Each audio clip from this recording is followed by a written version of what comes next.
Long time no see. Coco is right here, so if you guys see me looking down, it's just because she wants my attention. We put our tree up. This video, I'm gonna disclaimer this right now. This video is quite literally probably gonna be all over the place, but I want to give you guys an update as to where I've been all month, because all I posted was, I think, one video this month. Well, it's like the end of November. By the time you guys are seeing this, we are in Vlogmas, so hello, welcome. If you're new here, watch some of my old videos. I'll give you a little description about me and everything like that, and probably another video. I just got a notification on my watch. But anyways, for the people that have been here for a long time, I just feel like I owe you guys an update as to what's been going on. And I've had a little bit of time to collect my thoughts and everything, and yeah. So this video, it's about to get a little bit deeper. So I'm the kind of person, I want my channel to be lighthearted. I want it to be like an outlook for people who are dealing with stressful situations. And I'm sorry if the ring light's glaring on my glasses. But my channel, I want it to be about positivity. I want, want it to be an outlook for people who maybe are going through a really hard time, and this is their way of feeling better. I don't know. So I love all things positive, but I want to be very real with you guys, and life gets in the way. And I just want to be honest, everything is not sunshine and rainbows in life, and that's okay. But I'm going to just tell you guys some things that have been happening. So around this time last year, Tasha, if you guys know our pug, she was diagnosed with congestive heart failure. She's an older dog anyways. When we got her, I can't even tell you her age. I think she was maybe 1 or 2, and we have had her for over 12 years.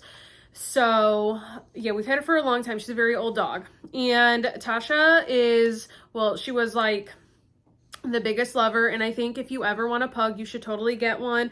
Although, disclaimer, they do come with a lot of problems. Not all of them, but she had her fair share of them, and I wouldn't trade it for the world. But so this time last year, she had congestive heart failure. We've taken care of it. She's been on meds from the day she was diagnosed with that, and we've been on top of things. But also, we come to realize as sad as it is, we wish animals can last forever, and unfortunately, that's the depressing part, is they can't. And I'm going to try to do this video and keep it together for you guys. But I came home, I noticed this was pretty much right when November 1st hit. I feel like life had just kind of crashed on us, especially for my family. I feel like it really, really has been a hard month. And Tasha, we took her to... Well, no, I came home one day and I just noticed she was a little bit different. She's been acting a little bit different as far as health goes. And when dogs are diagnosed with that congestive heart failure and they're older, on top of it all, they don't give them a huge lifespan to live. They give them maybe 3 months. They give you 6. The doctor didn't even think she was going to even last as long as she did. She almost hit a year. Where I'm getting at is we had to make the really hard decision. It was her time to leave Earth, because she just no longer, she just couldn't fight no more. And she, oh God, best dog in the world. I love her more than anything, and I miss her so much. It has been very hard. So me and Brian work very opposite shifts, and there's never a time that we're together, especially during the week and weekends and things of that nature. And I'm not saying I'm happy, but the day that we decided, I got off work and I was I came home and I'm just her breathing isn't right. And I watched it for 2 days, and it was a weekend, and I couldn't even get her into the vet. So we just made the hard decision that it wasn't fair to her to live like that anymore, because she wasn't living a quality life. She had not, I'd say for a couple days, she hadn't been, she ate and things like that.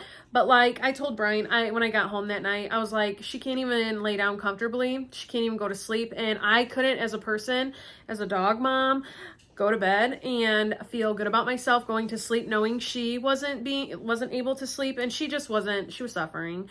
So we had made the decision that night when I got off work. I woke him up and I had told him what would you want to do?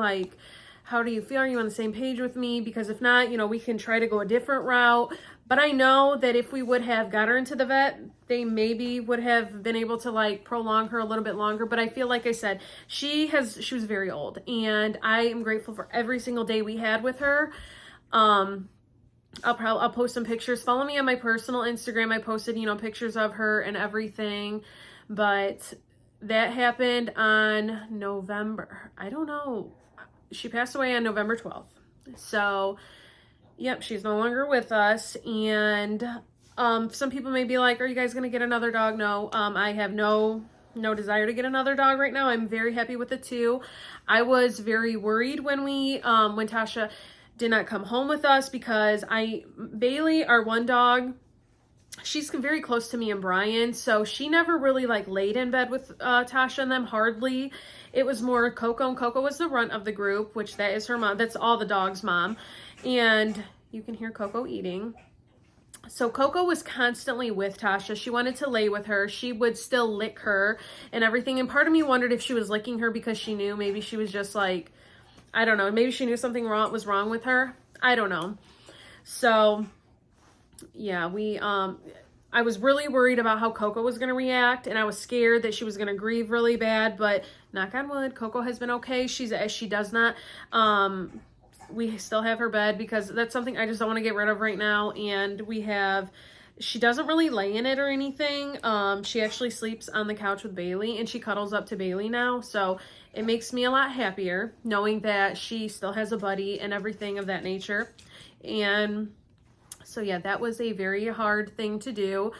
I know, like I said, you know, this time last year, we didn't prepare to, we didn't think we were going to be able to bring her home. So the fact that we got almost an extra year with her, I am forever grateful for. And so that was something really unfortunate that's happened this month. Grief is it's not linear. Everybody grieves very differently. And I was heartbroken when it happened, although I was sort of prepared, because I have been preparing for it for a year, because like I said, I knew that we weren't going to have years with her, and I knew that, but it still was extremely painful and hard. And I've been okay. After she had passed, I pretty much had worked every single day. So I feel like work helped, because I was constantly busy and doing something. I wasn't home just sitting and, Coco, stop, baby. I wasn't just sitting home in my thoughts. So I've just been working like crazy. But Thanksgiving, we did not work. And I don't know why, but Thanksgiving was extremely, extremely hard for me. I felt it was hard to just seem happy. And I'm not, like I said, I'm not that kind of person to be like, I know, I just don't want to like cry and be sad in front of people. That's just how I am. So I had to pull every ounce of energy out of me to be, try to be happy. But like I told Brian, I feel like I was almost in denial. I have felt like she's almost been gone on a vacation, and I felt like she was coming home. And it hit me that day on Thanksgiving, like she's not coming home, and she is gone. So that was very hard for me. Like I said, every day is very different. Some days I'm okay, and then other days I'm doing really bad. But like I said, grief is funny, and the way it comes is really crazy. But yeah, so Tasha, I just wanted to talk to you guys and tell you about her. Okay, so another thing that I'm going to get into, and like I said, I'm sorry that this is like a really deep, like sad video, but I just, I love talking to you guys, and I feel like you guys have been around forever with her, so you should know. And another thing is my dad's health. My dad, there's so much I can go on this. I won't go into every single ounce of detail, but my dad has had he's been in really bad health. We've always known he's had a sticky heart valve. Well, during the day, he had came home, he had went to the store. My mom was sitting in the living room while he was using the bathroom, and then she heard my dad make some kind of noise, and she just thought he was like messing with her. Well, he wasn't. He had passed out. He had passed out on the toilet, and he calls these episodes, this is what he thought. He thought like this is anxiety, because this happened to him one other time. Something about my family, this is horrible. I will preach to anybody. Make sure you take care of your health, and make sure you stay on it and go to your doctor's appointments. But I'm horrible. I'm a horrible advocate for it, because I don't do that myself. I am a baby, and I think I come by it honest, because my family, aside from Gran, she goes to the doctor and all that, but like my mom and dad, they just don't, and unless something is like horribly wrong. So Carolyn comes downstairs because Carolyn lives with my mom and them, and my dad's sitting there like she didn't think he was breathing and he wouldn't wake up. And finally Carolyn, after a couple minutes, got him awake, but he didn't know where he was. Well, he didn't know who she was at first, but then he came to, and my mom obviously called the ambulance and everything, and thankfully they live closer to a hospital, so they came and everything like that. Well, my dad they told him, like, either you're coming with us or you need to have a family member take you to the hospital. So Carolyn called me. I was out that door like within 2 seconds. Jacob was already on his way. I don't think we have ever drove as fast in my life to get there. So we take him to the hospital and they keep him. So he's getting all these tests ran on him and everything of that nature. And they come to find out he was in the hospital for over a week. So there's that. He had his heart, not only he doesn't have just a sticky heart valve. His heart valve just does not work, period. So my dad has been having problems too, like in the lower region, like, you know, my grand had colon cancer. So she beat it. She had stage 4. She's living proof that you can have that and you can live. And she's been cancer free for over 10 years. So I'm so happy to say that. But he's been having problems in that area. And he's had that for a while. So I don't know if he ever even went to the doctor to get that checked out. I think he did, and they were gonna, after you get to a certain age, they want you to get a colonoscopy. And especially if cancer runs in the family, which it does, my gran had it, he needed to get one. Well, he did not. He held off. So they did all this testing on him. He had an MRI and everything, and they found a mass in the rectal area. So now we're freaking out because the doctor comes in when Carolyn and I were sitting there one day, and they had told him that his heart valve just wasn't working and that he will need surgery on that. So now we're freaking out because his heart's not functioning the way it needs to. And now he has a mass, and now we're scared that it's cancerous. So, oh, Coco, come here, babe. So that was very scary. He had to go to a different hospital, and he got a is it a heart catheter? I might say this wrong. It had to go through his groin, and they did not fully sedate him, so he was awake for this, and he said he felt like every bit of pain. So on top of the whole Tasha thing, then my dad, and this is all going like just together, I don't think I didn't cry for like 20 days straight. Honestly, I think it might have been even longer than that. So now they scheduled him. He did his colonoscopy, and like I said, they found a mass. And he recently, just a couple days ago, no, it might have been the day before Thanksgiving, he went for it's called a PET scan. And then a couple days after, he had went for, oh gosh, he's had so many doctor's appointments. He had another kind of scan.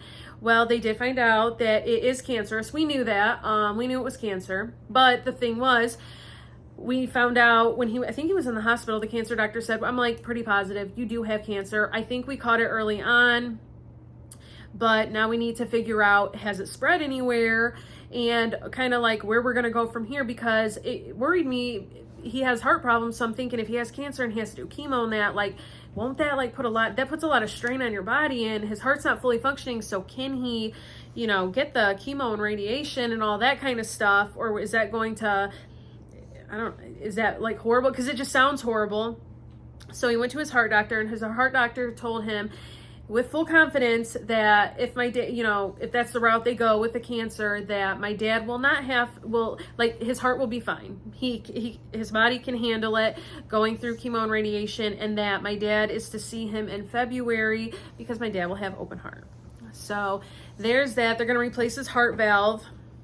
They said that he's young, so they said that he is young enough where, they can do heart surgery on him and there should be no complications. Knock on wood. Again, things happen. So there's that. He will be having open heart if things with his cancer go well, which I pray to God, and I pray every day that, he's in good hands and everything is going to work out. I'm manifesting this. I'm saying it every day as if it has already happened, that he is cured and everything is great. So that's all I really can talk about on the heart, because there's not too much to speak on it aside from that. So he, a couple days ago, had his scans for everything to make sure the cancer has not spread and like everything of that nature, and they had to stage it and then talk about his treatment. So today, actually, he went and he has stage 3, which I'm very happy to hear because we were scared it could be stage 4. He's had this like I said, he's been hurting for a while now. So I was so petrified that they were going to tell him it was stage 4, even though I was speaking it into existence, saying that, you know, everything's going to be okay. And so everything of that nature. Where did I leave off on? So he has stage 3. We just found that out. And again, like I said, I used to think when I heard cancer, I used to instantly, my heart would go to death. I used to think that, but now I don't. I feel that he's going to beat this, and I don't look at cancer that way anymore. I used to, and I guess maybe it took someone really, like, I guess my dad getting it to think that way, even though my grand's she's a survivor and a warrior for sure. My aunt, she is too. So they are all living proof that, you know, it's not a death way, you know, it's not signing your death. So I'm very happy that, you know, they can help him. They did say like stage 4 would be terminal. His mass has split, I guess. It did go to some lymph nodes, but they said he's going to be doing chemo and radiation, and he'll be taking a pill for the chemo. Radiation he does Monday through Friday. Okay, so yeah, Monday through Friday he will be doing that. That starts in a couple weeks. I won't base all my Vlogmas. I'm going to give you guys updates in that, but like I said, I just felt like I needed to tell you guys this because, like I said, everything is not just always sunshine and rainbows and positivity, but I want to be real with you. And I want to know, I just want to know, like, if you guys have experienced anything like this and like your experience and stuff. And for the people that want to know what kind of cancer, he doesn't have colon cancer. He has rectal cancer. Guess there's a difference. I never knew that. So it spread to some of his lymph nodes, but they are very positive, and they think that the chemo and radiation will, you know, get rid of that and take care of all that. So I think that's pretty much it. I just can't wait for my dad to not be in pain anymore, because he has been in a lot of pain. He can't sit for long periods of time. And it's just, I wouldn't wish that on like my worst enemy. It's very sad to watch, and it's so unfortunate. And I wish that I could trade places with him and take it for him, because you hate to see, I cannot stand seeing a family member in pain. I don't like to see anybody in pain, but like seeing a very close loved one, it hits differently. So that is the update with my dad. So everybody, please say a prayer for him. He really needs them right now. And yeah, so we're just taking that day by day. I'm being extremely positive, and I know that everything will be okay and he will be fine. So that's all I really have to like update you guys on right now. I think I did get a new tattoo. This is now, I'll talk about happier things. I got a new tattoo. I got it for the dogs. Tasha especially, I got the bandage on it, but like, I got Tasha up there, Coco and Bailey. I'll show you when it's healed and all that. Like I said, I have a little bit of B-roll I could probably show. I think Brian might be doing Vlogmas, not sure. I know he was filming, so yep. And if you got, when we got Tasha cremated, and we have a beautiful picture and then all kinds of things for her. So if you guys want to see that, I can show you that. But yeah, I think I'm going to end it here. Happy Vlogmas. Again, say your prayers. And I'm sorry this video was all over the place, but like, I'm trying to think of everything that has happened all month long. And like I said, it has been probably the hardest month of my life, or my whole family's, not just mine. And it has been stressful, but I am positive that things are going to look up and things are going to work out really well. So yeah, I love all of you guys, and thank you for staying here watching me. And sorry that I took the longest break ever. I didn't really mean to do that. I know I don't upload super regularly, but I have a legitimate reason. Like this, some serious stuff was happening. So yeah, I will talk to you guys later. Thank you, and yeah, I love you. Bye.